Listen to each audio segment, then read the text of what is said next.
Hello guys, હું ચેતના શિયાળ. સ્વાગત છે તમારું મારા વિડીયોમાં. કેટલા ટાઈમથી અમે લોકો વિચારતા હતા કે આપણે સ્વામિનારાયણના મંદિરે જવું છે.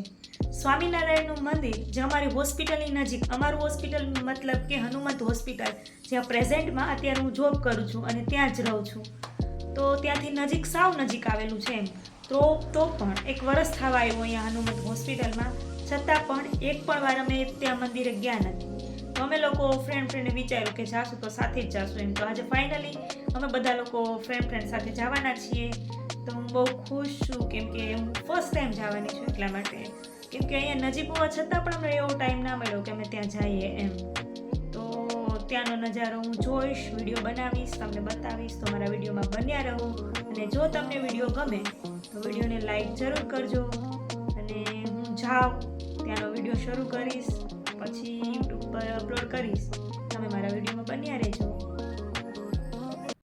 તો મિત્રો, અમે રેડી થઈને નીકળી ગયા છીએ.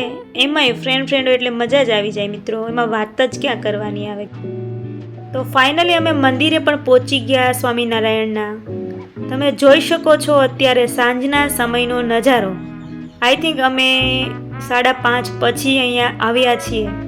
તમે નજારો જોઈ શકો છો કેટલો મસ્ત છે એમ. મને તો થોડી વાર મજા જ આવી ગઈ. ત્યાં ફર્સ્ટ ટાઈમ અંદર ગઈ હતી એમ. રોડ ઉપરથી તો મેં ઘણી વાર જોયેલું, અમે ચાલવા જઈએ બહાર તો પણ ઘણી વાર જોયેલું એમ. પણ અંદર ગયા પછી ખરેખર રિયલાઇઝ થયું કે બહુ મસ્ત છે અંદર. તમે પણ આવજો, અહીંયા જોજો, નજારો જોજો. કેટલા લોકો સાંજના ટાઈમે આવે છે. તો મસ્ત વાતાવરણ હતું ત્યાંનું, તમે જોઈ શકો છો. અત્યારે બાળકો રમે છે, મોટી ઉંમરના દાદા એ બધા બેઠા છે. એમના ફેમિલી સાથે આવેલા લોકો પણ ત્યાં એન્જોય કરે છે બધા.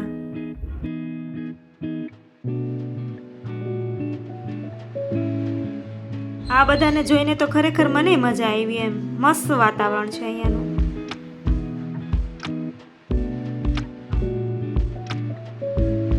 મને આવું ધાર્મિક અને નેચરલી વાતાવરણ હોય તો ખૂબ ગમે. અંદરથી રિયલી આમ એક્સાઇટમેન્ટ આવે ફરવા માટેની. બહુ ગમે આવા વાતાવરણમાં મને. એમાંય સાંજના ટાઈમમાં કેટલું મસ્ત વાતાવરણ છે અહીંયાનું.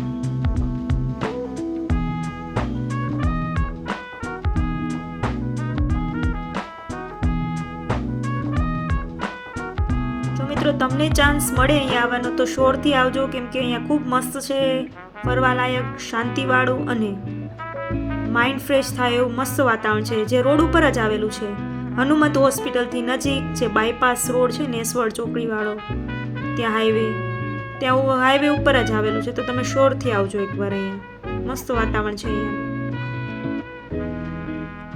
આ છે મારી 2 ફ્રેન્ડ, જે અમે 3 લોકો અહીંયા આવ્યા છીએ ફરવા માટે સાથે સાથે. અમે થોડા વહેલા આવી ગયા હતા, એટલે મંદિર તો ત્યારે ઓપન ન થયું, એટલે બહારનું વાતાવરણ જોતા હતા, નજારો જોતા હતા, ફોટા પાડ્યા, બધું કરતા હતા. જો હવે મંદિર ખુલે ઉપર તો અમે દર્શન કરીને જાય એવો વિચાર હતો.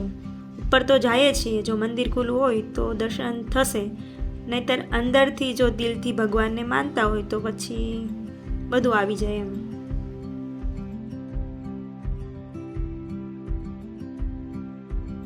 હું તો એક્સાઇટેડ હતી જ. બહાર જવાનું આવે એટલે હું તો પહેલાં જ હોય ને હું એક્સાઇટેડ જ હોય, પણ સાથે સાથે મારી ફ્રેન્ડ પણ બંને એટલી જ એક્સાઇટેડ હતી. મંદિર તો ખુલ્યું નહોતું હજી, પણ મેં બહારથી જ દર્શન કરી લીધા. ખરેખર મંદિર ખૂબ મસ્ત છે અને અહીંયાનું વાતાવરણ પણ મસ્ત છે. તમે જોઈ શકો છો જે સાંજના સમયમાં કેટલું મસ્ત વાતાવરણ લાગે છે અહીંયાનું. હું ખરેખર ખોટા વખાણ નથી કરતી, મને જ મજા આવી હતી ને. ઓછો ટાઈમ લાગ્યો એમ. પછી અમારે બહારે જવાનું હતું તો અમે ત્યાંથી જલ્દી નીકળી ગયા હતા, પણ જેટલો ટાઈમ અમે ત્યાં સ્પેન્ડ કર્યો એ ખૂબ મજા આવી એમ. વાતાવરણ જોઈને જ મજા આવી. 6:30 વાગે અમે ત્યાંથી નીકળી ગયા હતા, કેમ કે અમારે જવાનું હતું સિટીમાં પાણીપુરી ખાવા માટે. તો હવે અમે જઈએ છીએ સિટીમાં. તો ફાઇનલી ગાઈઝ, અમે અમારી ફેવરિટ પાણીપુરીવાળાને ત્યાં પહોંચી ગયા. ખૂબ મસ્ત બનાવે છે અહીંયાની પાણીપુરી. અમે લોકો અહીંયા જ ખાઈએ છીએ. મારી ફ્રેન્ડને એ લોકો પણ અહીંયા જ ખાય છે. અમને ખૂબ મજા આવે એમ. જ્યારે પણ આવીએ ત્યારે અમે લોકો અહીંયા જ પાણીપુરી ખાઈએ. બહુ મસ્ત ટેસ્ટી બનાવે છે આ લોકો. મસ્ત મજાની પાણીપુરી ખાધા પછી અમે લોકો ત્યાંથી રિટર્ન હોસ્પિટલ આવવા માટે નીકળી ગયા.